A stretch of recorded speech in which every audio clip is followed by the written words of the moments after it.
welcome to Channel Sport this morning. It's great to have you join us again.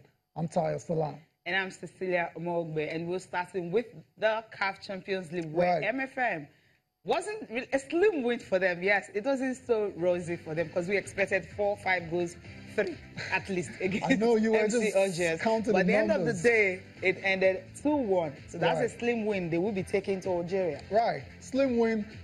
A win is a win. I mean, that's something to hold on to going into that return leg in Algeria. So we'll see how that one pans out. Also on the show, to the UEFA Champions League now. And there was an old lady stunner at Wembley last night. Juventus came down from a goal to beat Tottenham to advance to the quarterfinals. And Cecilia, old lady, however you want to call this, guys, they have too much experience, and it showed yesterday against Tottenham. So Juventus advancing to the last 8, heartbreak for Tottenham Hotspur.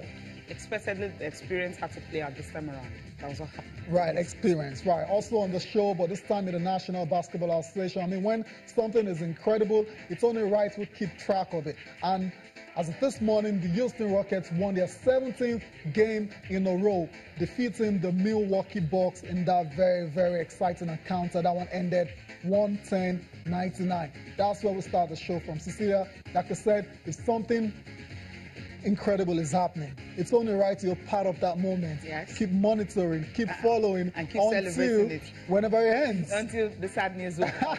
Because it's going to end one day, right? It's going to end one day, but we don't know when that is going to end, because from the way it's looking, the Bucks actually started riding on a 7 run. Right. I mean, they started so well, but somehow Houston Rockets this time around, I think they have so much firepower, you know, in the Chris Paul, you know, the beard. You know, when these guys just come up and start with their kind of ball, you wonder how long they'll continue. Two great players like you mentioned. They're Two just great players you mentioned. Whenever those two guys are clicking, it's very, very difficult to stop the Houston Rockets, and that's why we're going to, you know, talk about them a bit on the show. They've won 17 games in a row now with that defeat of the Milwaukee Bucks.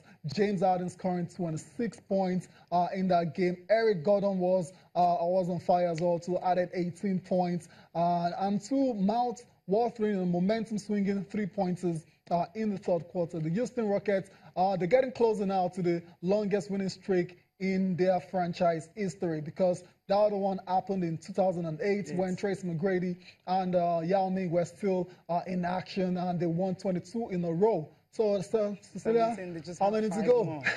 5 more to it, and they would have equaled that record. And I think they can also break the record. Yeah, do you think so? Really? Yeah, I think they can break the record from the way they're going. Because these teams happen to be the one that can always come from behind to win. I mean, no matter how far back they are, how down they are, somehow they just have a way of coming at. And as you mentioned earlier, when you have Chris Paul and James Harden clicking together and having that spin-off, somehow these guys just, you know, do the business in a very, very good way. We'll see if they can actually, you know, surpass that record since 2008. Incredible. So that was when they had such incredible one. But this particular one, you have James Harden tallied 26 points. Eric Gordon, of course, added 18 points off the bench for the Rockets.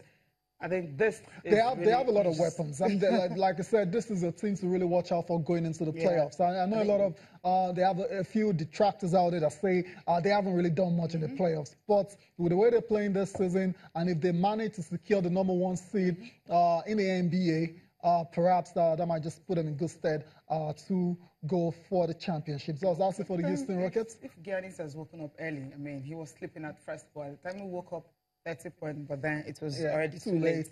16 in the third quarter. Giannis' time, his time will come eventually. Right, still quite young. Not against the Houston Rockets right now. There were other games played in the NBA. We'll run through those results ASAP before we move on the show. The Utah Jazz faced off against the Pacers. Indiana Pacers, another Nigerian, was on parade in this one. Unfortunately, ended on the losing side, the Jazz winning 104-84. Rudy Gobert scoring 23 points and grabbing 14 rebounds for the Utah Jazz. Elsewhere, the Cleveland Cavaliers defeated the Denver Nuggets 113-108. Cecilia, what was LeBron up to in that one?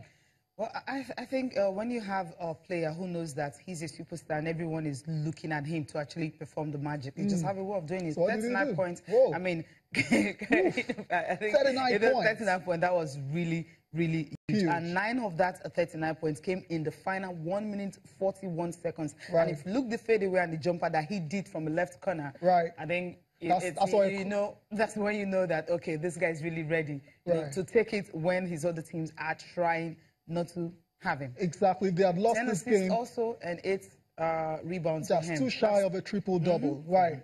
Look at that, Cecilia. If they had lost this game, it would have been a disaster because they almost squandered a 16-point lead. But when you have LeBron James, you always have a chance of winning. So even if it's just 1 minute to go. Exactly. Mr. Clutch, congrats to LeBron James. There was also action between the Pelicans and the Kings. That one ended 114-101. Anthony Davis got injured in this game, but someone else stepped up. Like we've seen from the Pelicans all season.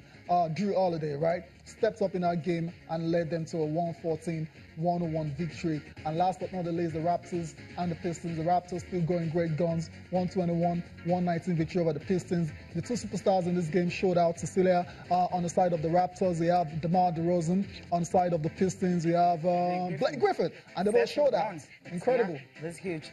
But then someone had to lose. Someone had to lose. And who lost? Yeah, the Pistons lost. But DeMar DeRozan, another underrated player in the NBA, one of the best shooting guards we have in the league. 42.4 rebounds, 6 assists.